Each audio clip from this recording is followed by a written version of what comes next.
তাহলে ইন্স্যুরেন্স তো হয়ে গেল। হ্যাঁ, তবে মাসে মাসে ওই টাকাটা দিতে কিন্তু ভুলো না। কি যে কোন কথা পেটে দানা পড়ুক আর না পড়ুক ওটি বলছি।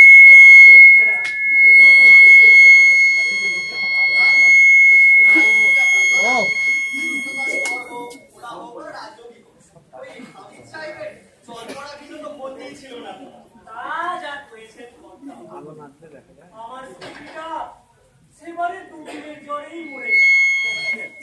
হাতে তার খানা ঘড়ি ছিল না যে ডাক্তার দেখে পৌঁছালাম তখন সব শেষ গো বাবু, সব শেষ। তোমাদের এই চোখের তো অবস্থায় তো এইসব ব্যবস্থা করেছে নাকি?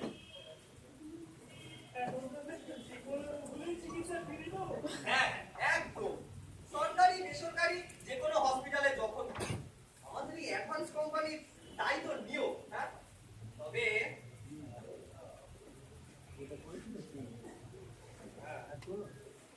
এই কার্ডটি কিন্তু সঙ্গে রাখো। এটা কিন্তু বলো।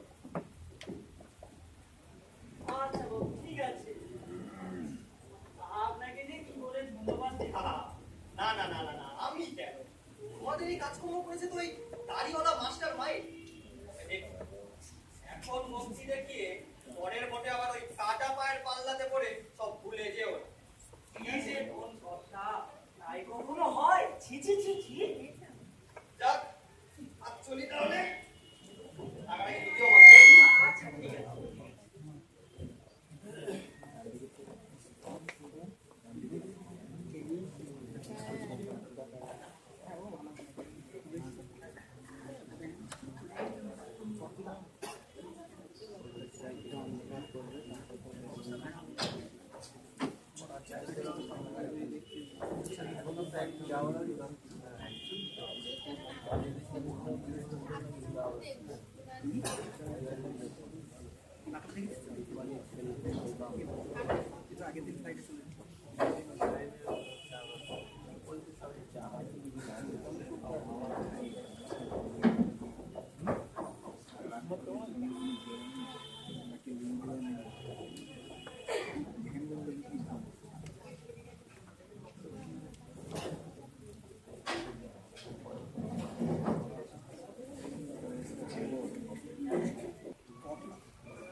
পটলা, এক বান্ডেল বিড়ি দে দেখি। 5 টাকা। হ্যাঁ 5 টাকা? আপনি কি বাজারে নতুন মুরগা নাকি? মুরগা আর ছাগল আজ থেকে বিড়ির দাম বাড়ছে। তাই নাকি? এটা কি মগের মুলুক নাকি? তুই যা বলবি তাই শুনতে হবে। আমিও তো জানি না বাবু, আমার যা কিনা দাম আমি তাই নিব। বাজারে যেন আর বিড়ির দোকান নেই। সে তোমার যেখানে মধ্যে খেতে পারো, তো হ্যাঁ দাম সবারই হয়েছে। এ তো তোমার বাগানের পটল না যে যেদিন যা খুশি দাম চাইবে। পটল বাগানে হলে সে কি আর এমন সেয়ানা হয়? সেখানে চান কেন মিছি মিছি ইয়ার কি করছিস এই বুড়ো মানুষটার সাথে? এমন করছো দাম যেন আমি পাইনি। তত অবাক করে বিড়ি খাও কেন? আর সারাদিনে খাই তো মাত্র দুটা বিড়ি। বোতল খাটাতে খাটাতে সব শেষ হয়ে গেল। তা তো বিনা আর কিছু খাই না। ওটা নিয়ে আর খোটা দিস নে রে বাপ, খোটা দিস রে। কেন তোমার দাড়িওয়ালা বাপ সবার জন্য ইন্স্যুরেন্স চালু করেছে বলে এইটাই বাট নাচছে তো করে সেই তো বিড়ির দাম বাড়াচ্ছে, জিনিসপত্রের দাম বাড়াচ্ছে। এখন বলো গিয়ে কিস্তি থাকে মুরদ আছে। সব চালাই সমান বুঝলি, সব কিছুরই দাম বাড়ছে।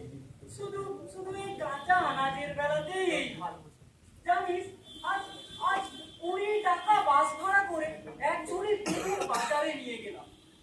120 টাকার বেশি কেউ এক আনা ছোঁয়ালো না।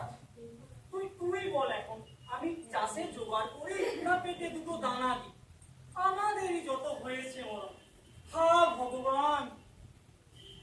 দা, অনেক ব্যাপার আছে। ও আচ্ছা, এই দোকান লাগিয়েছি, আর হাঙ্গামা কম নেবো না। যে বকশিস, কি নজানা, এই চাঁদা, সবটাগুলা লেগেই আছে। আর পাইবে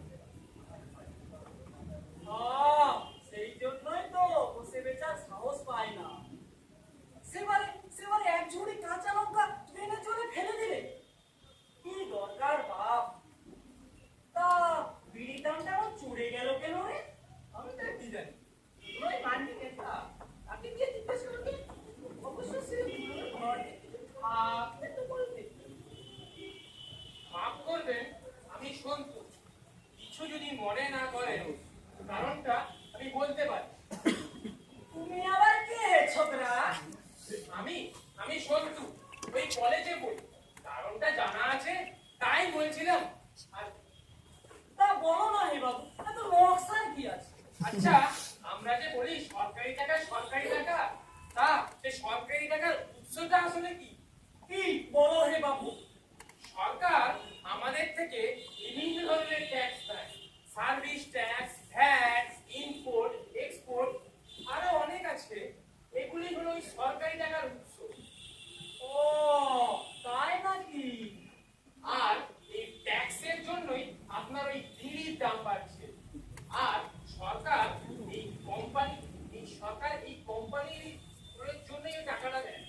আচ্ছা, আপনারা আপনারা ওই হেলথ ইন্স্যুরেন্সের নাম শুনেছেন? শুনেছি মানে?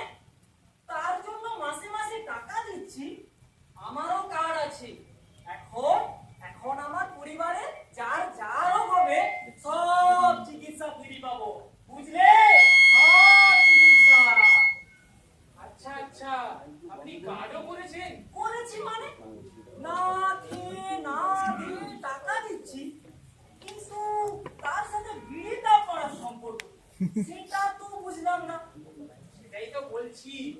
সরকার বলেছে কোম্পানিরা আপনাদের রোগের সময় আপনাকে টাকা দেবে, আর তার জন্য সরকার কোম্পানিকে টাকা দেবে। আর ওই ওই কোম্পানির বাড়তি টাকা আদায়ের জন্য সরকার আপনার বিড়িতেও বাড়তি ট্যাক্স বসিয়েছে, বুঝলেন? কি বুড়া, কি বুঝলে? আর আপনি বুঝবার লোক পেলেন না। ব্যাটার পেটে দু পয়সা থাকলে, দু পয়সা তিনটা থাকলে তবে বুঝবে। দেখ পড়লা, আমি তোর বাপের বয়স মুখু বলে যা তা বলিস নে। আর তোমাকেও বলি, তোমাদের শিক্ষিত লোকের না এই রূপ, একটু জলের মতন করে বলতে পারো না? আমি বলতে চাইছি এই এই এই এই ইন্স্যুরেন্স ব্যাপারটা মানুষের টাকা লোটার একটা ফাঁদ। আপনারা যে প্রিমিয়ামের টাকা দেন, তা সবটাই যায় ওই কোম্পানির পকেটে। আর আমি যে তিমিরে ছিলাম সেখানেই আছি। না না না, ওটি আমি মানছি। এই আমাদের গায়ের কথাই ধরো। বিলকুলে কেউ ডাক্তারের দেখা পায়নি, রোগে ধরেছে আর মরেছে বেমালুম। এই কাজটি হয়েছে না বলেই আমাদের সব মানুষ এখন চিকিৎসা পাচ্ছে নাকি? সেটা সত্য, তবে তবে ওই কোম্পানি ইন্স্যুরেন্সের নামে তো আপনাদের পকেট কাটছে। তা তুমি বলছো এটা পাওয়া নয়? না, কিছুই পাবেন না তা নয়, কিন্তু ওই যে বললাম 2 টাকা আদায়ের নামে আপনার 20 টাকা নিয়ে নিচ্ছে, আর তার সবই লাগছে ওই কোম্পানির পকেটে। আপনার আমার কিছুই লাভ হচ্ছে না। তা তোমার মতে পাওয়া কিভাবে হয় একটু কম দেখি বাবু। স্বাস্থ্য হলো আমাদের এই স্বাধীন দেশে সবার অধিকার। সূর্যের আলো, গাছের হাওয়া যেমন যেমন এই স্বাধীন দেশে সবাই পায়, তেমনি স্বাস্থ্য প্রতিটা মানুষের পাওয়া উচিত। আর তা পাওয়া না গেলে তার দাবি জানাতে হয়। আপনার কথা কি? কিন্তু জানেন তো, যতক্ষণ সেদিনই তার তো ব্যবস্থা করতে হয়। আমাদের গরিব মানুষের পকেটে কিছু জমা টাকা থাকে, তার থেকেই অসুখ বিসুখে বিপদের সঙ্গে ভালো নয় কি? তা সেটা আপনি ব্যাংকেও জমাতে পারবেন। আসলে প্রচার করে করে আপনাদের মতবাদটাই তৈরি করে দিয়েছে। আসলে সবই সুবিধা পাচ্ছে ওই কোম্পানি। কি হে ছোকরা, বলি এসব মূর্খ মানুষ পেয়ে কি যা তা